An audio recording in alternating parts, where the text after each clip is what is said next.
Hey, what's up guys? Welcome to Pisces Only, and today I'm going to do a natal chart reading of my chart so that you guys can understand who I am a little bit deeper. If you haven't already, be sure to subscribe to this channel. Also in the comments below, drop your name and whether you're a Pisces sun, moon, or rising, and if you want to, drop your birth date, time, and location, and I'll pick one person in the comments from this video to do the next natal chart reading on. So let's go. Let's dive into who I am. Christopher John Douglas, born at 0239 a.m., so 2:39 a.m. in the morning, in Kansas City, Kansas on March 15th, 1991. I'm using Western astrology, and I'm going to be doing my chart reading on astro-charts.com because it gives you a really good aspect of, I love it. It just gives you all the major aspects, all the minor aspects. We're going to look at my major aspects along with all my placements and my houses. The other app I use that's really cool is called Astro Future, and it has Saturn on it. Super amazing chart to use, or app to use if you're reading charts, because with client work, I can send it to my clients. It gives you a really cool readout in some areas that you might not have that full intuitive pull to. It's just awesome. My least favorite, ironically, is CoStar. CoStar doesn't even get my houses in the correct placement, so really not all into CoStar. Really high astro-charts.com. Amazing. Also put the link in the description box below to this chart reading so that you guys can see it, pull it up next to it.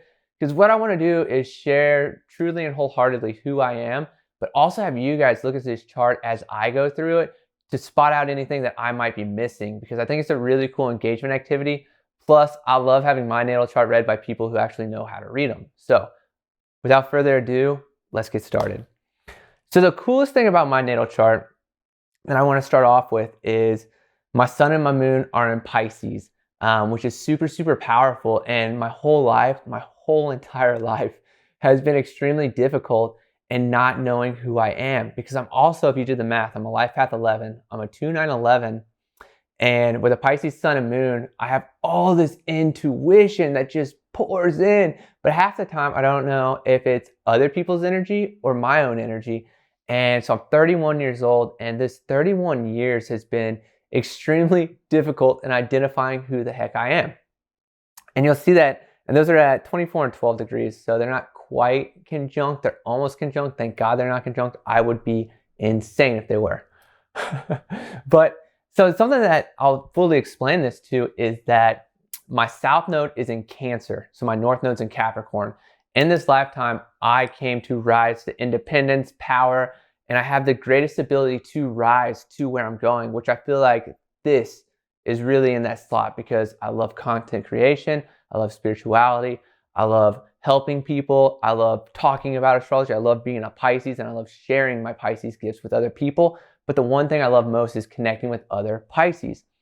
Before I knew I was a Pisces and became a content creator, which we'll get to in a second, I was a nurse. And with a south node in Cancer, I have a really strong ability to nurture people and really care for people, which has been one of my greatest gifts and curses in this lifetime. Because let me tell you, having a Pisces sun and moon and a south node in Cancer, you care a lot about the people around you. You sometimes forget about yourself.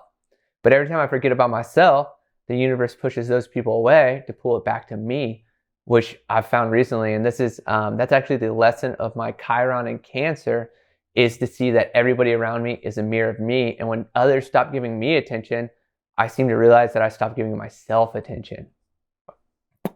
That's a knowledge bomb too. That is like one of the most incredibly powerful things that I've learned in my life, is everybody around us is a mirror. We just have to identify what part of the mirror they are, whether it be a past part of ourselves that we've outgrown, whether it be something that we do to others around us, or whether it is kind of showcasing who we're becoming with the current way that we are acting in the moment.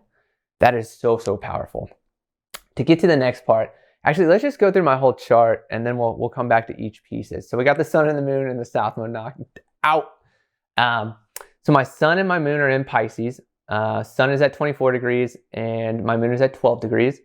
My Mercury and Venus is in Aries. My Mercury is at 6 degrees and my Venus is at 25 degrees. My Mars is at 20 degrees Gemini.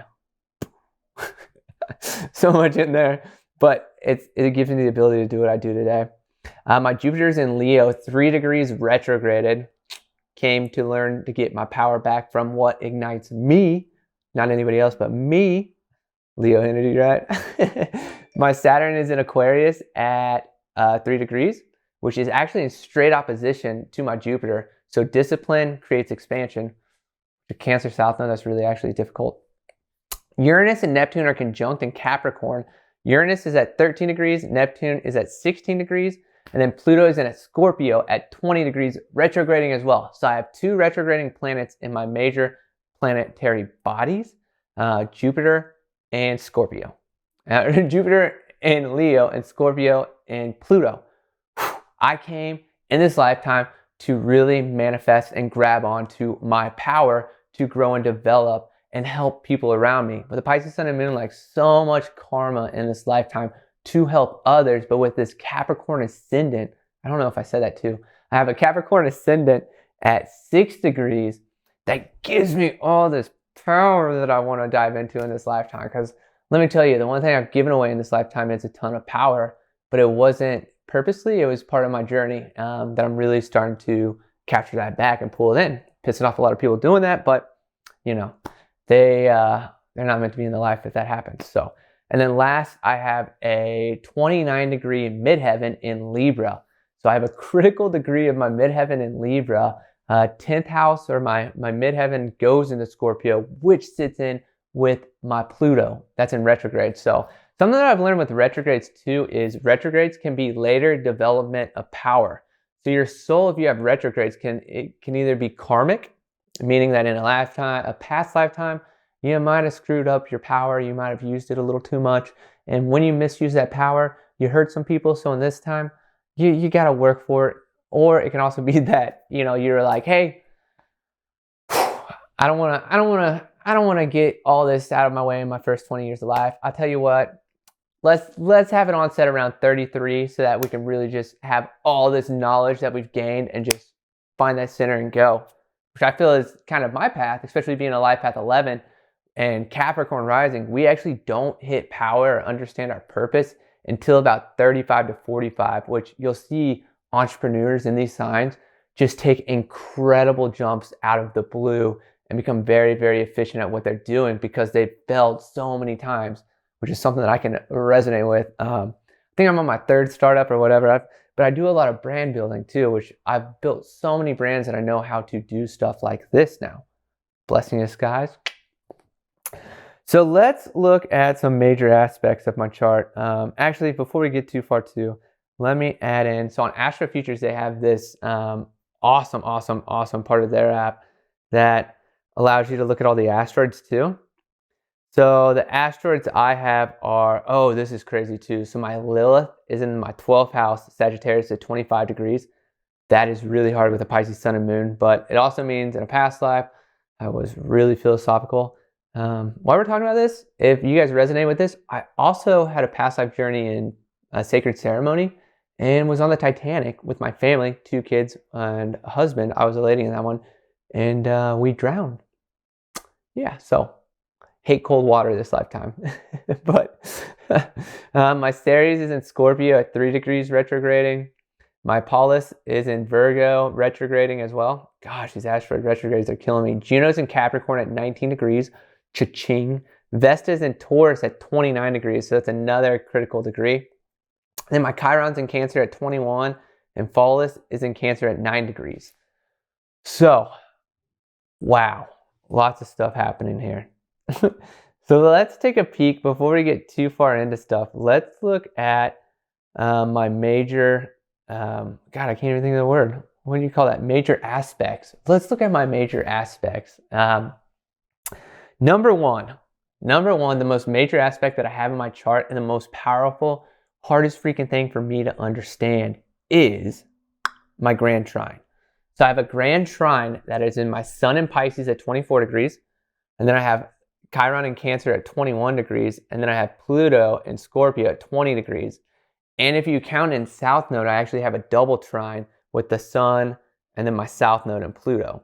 So Pisces, Cancer, Scorpio, water trine creates this insanely insanely deep ability I have within myself to feel everything around me. And I can use it to my power to help people move and heal and create stuff with them, but I can't use it for myself. The not so great part of this one is it actually creates a little bit of codependency. And with a Pisces sun and moon, like that is a really fucking hard thing for me not to fully attach onto stuff, because even if it's, you know, doing something very simple or someone, there's this fine line of like, and then I'm like, but I've really learned that, and it's becoming conscious of that. That really like, all right, so now we know the weakness, we can start to push that down. But now where's this strength in this whole thing? Because the sun's about ego, the Pluto's about transformation and power, and then Chiron's about healing. Put those three together, it sounds like a really, really powerful healer I'm becoming. As soon as I rise into my Capricorn rising and my life path 11 power, by the way, if you're in the human design, I'm a 2-4 mental projector. That's why my R is so strong. So then beyond that, I have the only major aspects I have left is 3 T-squares. My first T-square is my North Node in Capricorn, my Venus at Aries, and my Chiron in Cancer. And what I've learned about T-squares before we name all 3 of these is from the apex. So at the top of that triangle of that T-square, the breaking of how to get out of that mental stuckness, because that's what T-squares are. They're like tension in your head. So where the apex is, if you go to the opposite sign and hit those traits, you release it. So the apex of this one is in Aries and Venus. So if I do stuff that Libra does, like build community and find balance, I can get out of my head. Number one way to get out of my head, find balance and community. You guys know what I'm building here? The second T-square I have is my midheaven in Libra, North Node in Capricorn, and then Venus in Aries. So this is a cardinal T-square, which means it's a little bit more difficult to break. Actually, the last one is too. Holy crap. Glad I just figured it out. So this second T-square, the North Node is the apex of the triangle in Capricorn. So when I do stuff that is Cancer-based, like community and nurturing, I help get out of my head as well. Gosh, this is making so much sense. Then the last one I have is my T-square is Saturn in Aquarius, midheaven in Libra, and then Jupiter in Leo. And the apex is the Libra. So whenever I do Aries things, I'm able to release that tension as well, which could be adventure. I love adventuring. I also like doing stuff that causes my adrenaline to jump. So I also just like to go on vacations and trips randomly and impulsively and do kind of some Aries things sometimes on my own. So there you go. Let's see. So some of the more difficult things about my chart that I definitely want to bring up is, let's talk about that square or the opposition of Saturn and Jupiter. So Jupiter is the planet of expansion and Saturn's the planet of discipline. So in my first house, I actually have a Capricorn stellium of my ascendant, Uranus, Neptune, and what was I just saying? Saturn. Well, Saturn is actually not in Capricorn. Wait, what was I saying with that? Well, in my first house, I have a Capricorn stellium of North Node, Ascendant, Uranus, and Neptune all in Capricorn. But right in that first house too, I have Saturn, which means that karma of anything that comes back that you do to hurt me, you get to take stuff personally in your life. So if you do something mean to me, you're going to get something coming back to your life personally. Fun fact too, whatever you do to wrong somebody, whatever house their Saturn sits in, comes back to you in that form. So always do nice things to people. But with this opposition, so we have Jupiter, planet of expansion in Leo, and then Aquarius in Saturn in Aquarius in opposition, which a great astrologer told me that whenever you can find the balance in these two, it's an infinite flow of energy because it's just finding that balance. But instead, it sometimes tends to push and pull in my lifetime. In a sense, with that Cancer South Node, I really don't have that discipline that I came to learn with the Capricorn North Node. And as soon as I am disciplined, but allow myself the freedom, which I'm really, really learning, it allows me to grow and expand beyond belief. But finding that balance or that discipline has been so difficult because the Pisces sun and moon is all about free flow. It likes to relax. It likes to chill. It likes to just like go with the flow. But then all this Capricorn energy I have in my first house is like, we're here to learn who we are. We need structure. This is how we have to do it. There's no other way. And then the Pisces is like, why are you so serious, bro? And the cat's like, why are you so lazy, bro? So I was literally trying to figure out this balance between these two energies. And something I've done here, here's a tidbit for you guys, is when I want to get stuff done, I create like, say, 5 things I want to get done today, but I don't state when I have to do it. I just know within the 16 hours, say that I'm awake, I'm going to knock out this stuff. So if I have a ton of energy and a ton of creativity, let's knock out the creative stuff first. If I'm really not feeling creative, let's do more of the physical stuff first. And let's try to open the door to the creativity and the productivity, because it really creates this, weird flow whenever I have to be here at this time and do this. I really don't like that. Gemini and Mars is like, no. We don't like that structure. We just like to have the ability to do stuff when it feels right. Man, let's talk about that too. So Gemini and Mars has been one of the most confusing things as a Pisces sun and moon that I have to endure. For one, Pisces and Gemini is a square. So that means there can be a lot of miscommunication, misinterpretation, or one feels and the other thinks. So Gemini is all cerebral, Pisces is all like feeling. So in balancing my Mars, I always tend to go with my head more than my heart. But in something like this, I've gone straight with my heart because it makes sense. It feels right. And then I found that feeling and then open back up to the head and it's like, let's full send this. But with that Gemini and Mars, something that is the blessing of it is I can do a lot of stuff with the multifaceted of the Pisces. For instance, like I have a bio degree, I have a nursing degree. I got out of nursing, I became a content creator. I've built a digital platform that ended up failing. I've built so many brands, and I can shoot video, I can edit video, I know audio, I know how to do podcasts, I know how to color grade, I can fly drones, I can do all this stuff. But what you're like, dude, that's dope.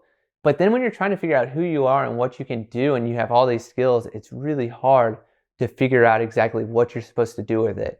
I mean, it's kind of like somebody giving you like 10 parts and being like, what kind of car does this build? And you're over here like, I don't know, there's no logos. So that's been the difficult part. But, like I said earlier in this video, is I'm a content creator, and in content creation, I build brands and marketing videos. What is the greatest gift I could do for this is knowing that information. I have a really good understanding of how to build brands. I know how to market myself. I know how to create engaging content. The only thing is I have to do it for myself in order to create it. And if you guys want to see my creative work too, it's called bychris.io. So bychris.io. Y'all can see all the magical things I've built. All right, let's keep going. So Aries and Mercury. Let's go back to that. Notice how fast I'm talking and how much I project my voice. That is straight that. And when I get mad, I think it's in let's figure out what house that's in too. So my Aries is in so my Aries, Mercury and Venus are in my 3rd house. Let's go back to Sun real quick. So my Sun and my Moon are in my 2nd house of self-sufficient money. So I can make a lot of money doing Pisces things. back to Aries. So Aries and Mercury in the 3rd house is Gemini energy of communication with that leadership triumph in my voice and that fire. But my words can hurt people, and if some people piss me off, my Aries anger comes out through my mouth and it gets very fiery.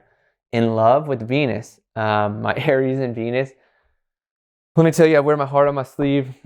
I jump into stuff well before I understand if it's safe or not. It's just that adventure of love just fuels my soul so much, and adventure in general fuels my soul so much. And I'm just passionate about everything I do. The negative side of that is like that passion can burn out like that. And when it burns out, it's just like, next. Because previously in my life, I wasn't the most honest lover. I was more of like a fuckboy. And I've really grown into more of the lover now than the fuckboy, which is so different. But it's finding that passion and keeping that Aries passion ignited that can be difficult sometimes. So if y'all resonate with that, like truly, it's hard. Fun thing too is that your Mercury and Venus are always within 2 signs or 3 signs of your sun sign. Keep that on lock. Let's see, we already covered Gemini. So Chiron and Cancer. Just going to go around the circle here, if that makes sense. So my Chiron in Cancer is the ability to see the mirrors. And my greatest thing that I have to heal in this lifetime is a sense of abandonment, which along with a Capricorn rising, let me tell you, if you have Capricorn in your sun, moon, or rising, you deal with abandonment and father issues in this lifetime. Sucks, but it is what it is. So with that Cancer and Chiron, anytime Cancer season comes around, I am triggered beyond belief. Cancer season is so freaking triggering for me. But understanding what my Chiron is and that abandonment, and I'm able to feel people's energy around me so much that sometimes when I'm alone or when people aren't around me, I have no energy to feel but my own. And it feels like I'm so alone, which is the hardest part about that aspect. And then, Chiron in a water sign is so emotionally triggering. I've just learned to really, I don't even know what I've learned to do with that. I've learned to just push through it, but there's a lot of times that I wake up in the morning and I'm so triggered, or throughout the day that I'm so triggered that I'm like paralyzed. It's like, I just want to hide under a blanket and fall asleep, and I can't, and it's so stressful. Let's see what we have next, folks. The next one is my Jupiter in Leo at 3 degrees. So the way I understand Jupiter in Leo in 3 degrees and it's in the 7th house is, first off, Leo is all about self. Me, sun energy, ego. So the more I put into myself, the more I grow and expand. That's how I read this. But also with Leo in the 7th house, relationships. I can grow and expand through relationships because relationships teach me very, very important things. And this is so powerful because the relationship that I'm currently in has taught me so much about self-worth. And it's just pushed me to do so much on my own that has really created a lot of the power that you see in me today. The harder aspect of this is actually not the harder aspect. The cooler aspect of this too is whenever the sun is in a fire sign, I can catch fire very quickly. So right now I'm creating this video and this brand while the sun is in Sagittarius in my 12th house. It's probably in my 11th house by the sun angle right now, but when it hits my 12th house, I'm fully connecting all the dots of what subconsciously I want to grow. And then bam, Capricorn season comes around. It's time to rise to the newest version of myself. Whew, man, I need some water. Didn't put any in there today. So my Polaris is in Virgo. The way I understand this is, and it's in the 8th house, is I get intuitive downloads and I get very, very clear psychic insight whenever any major aspect passes over that placement. That's about all I know, and my gut can be very, very strong. My gut will just sometimes just lock up and I'm like, it sucks, man. It's hard. So 29 degrees Libra midheaven. So 29 degrees Aries DC. Oh my God. Or no, not DC. That would be... So 29 degrees Libra midheaven, which means my ICDC. Is that right? MC, IC? I don't know. So 29 degrees Libra midheaven.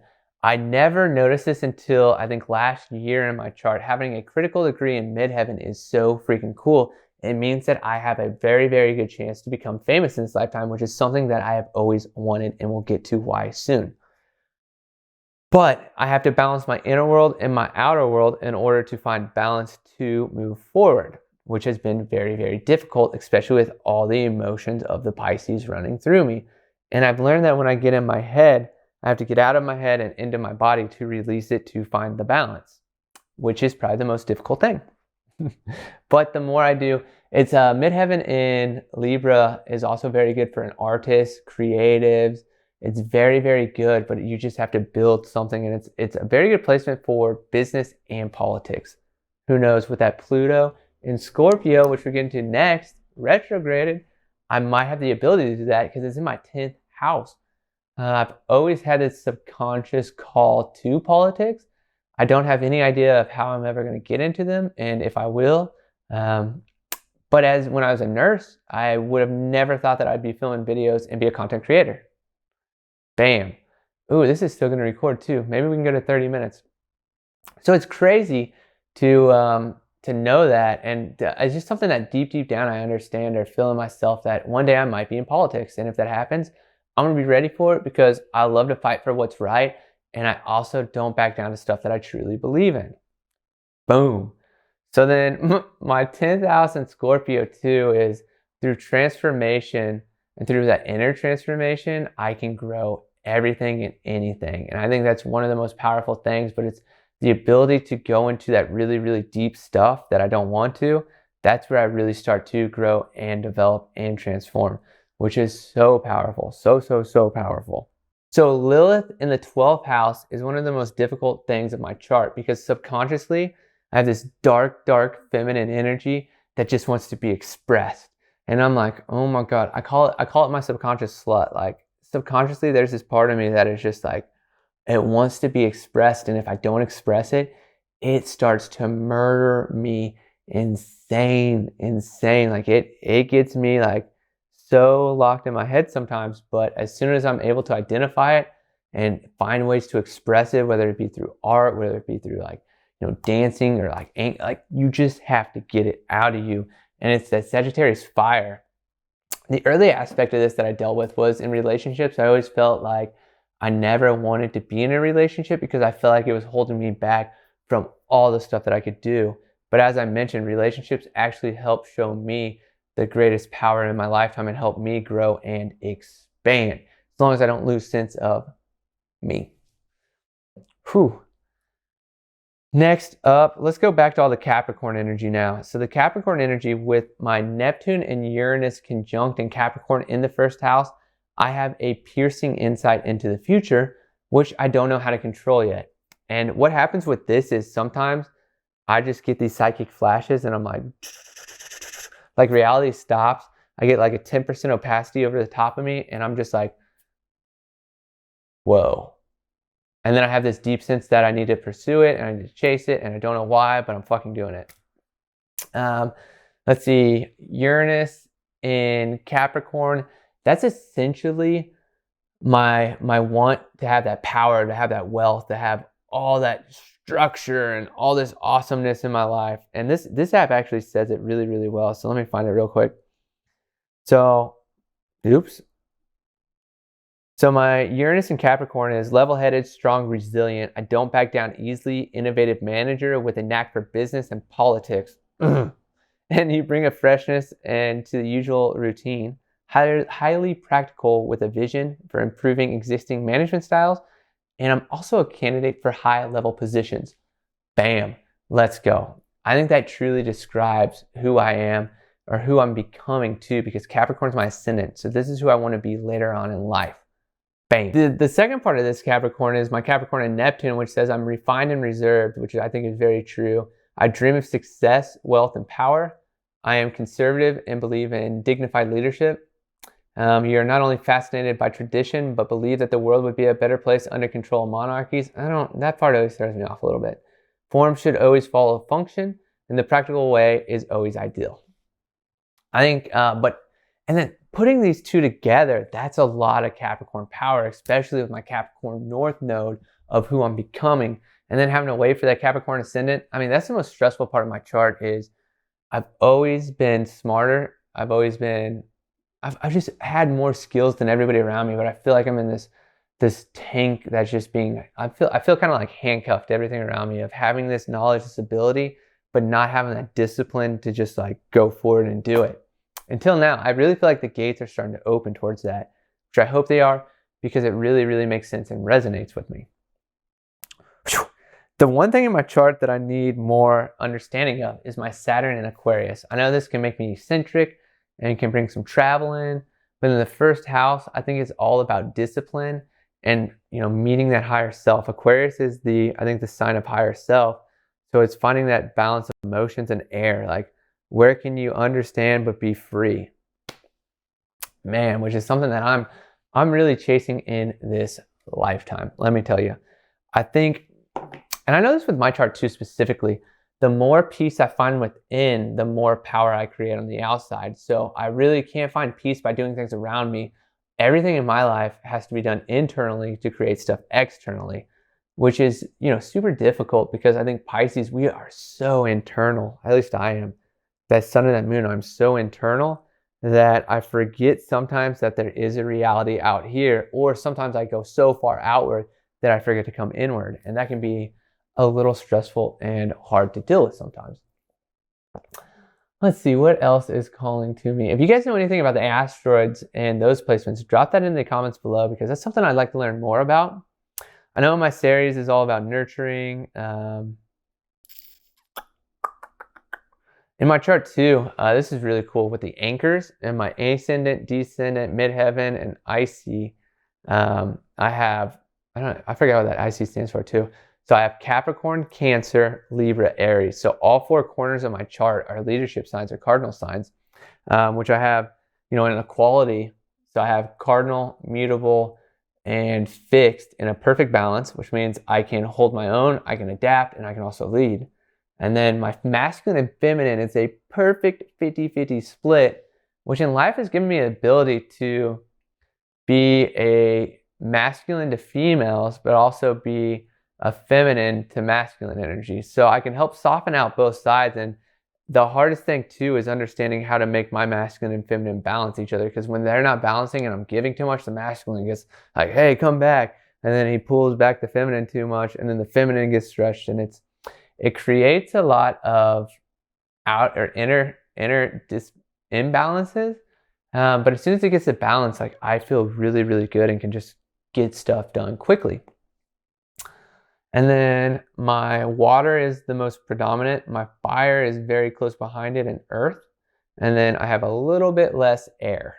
So a little bit less detached, but I go flow, very grounded, and I got that fiery spark. So I have a pretty well balanced chart between the elements, the quality, and masculine and feminine energy, which also, in being a guy and having that balance of masculine and feminine energy can get to be a little difficult sometimes because I'm like, man, I'm really feeling in my emotions and I want to honor that, but I'm a dude, so I should be like, ooh, ooh.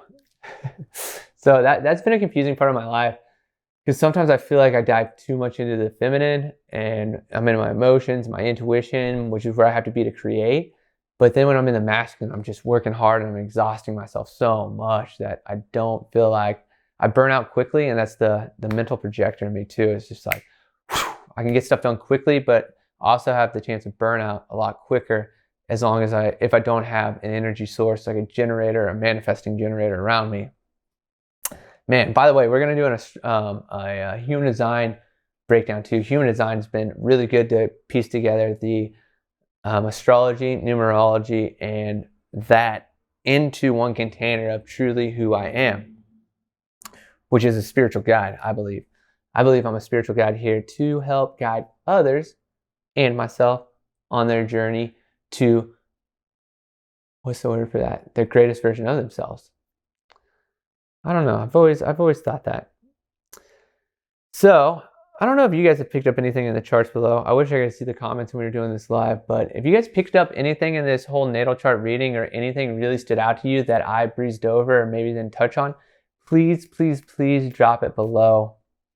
I think the only thing that I really want to touch on is with the North Node energy and Saturn in my first house. So my North Node is in Capricorn. From what I've learned in Capricorn, whether you have it in your sun, moon, rising, your ascendant, or your North Node, it's such a slow-moving energy that's meant to last a lifetime that it takes forever to fully develop. So if your moon's in Capricorn, you're going to emotionally develop last. If your sun's in Capricorn, you're going to have a little bit more difficult of a time with that ego. And then if you're rising in Capricorn, like you're going to be the bloom of anything you do. Especially because Saturn's like meant to last a lifetime. Capricorn's meant to last a lifetime. So it takes longer to get going, but once it gets that momentum, it's really hard to stop. I think that's it. I think that's pretty much wraps this up. So hopefully, you guys understand who I am and you guys understand more about me, so that you can truly see in depth what I haven't said or what I haven't shown. And then I'm also interested to see if there's anything that I did or did not say that you guys picked up, to see what that truly is to me. And if there's parts of me that I haven't seen that you guys discover, I'd be so grateful for that. So guys, thank you so much. If you haven't already, be sure to subscribe to this channel, share it with your Pisces friends, whether they have a sun, moon, or rising. Let's continue to build this community. And I'm excited to see whose chart I'm going to read next. Peace.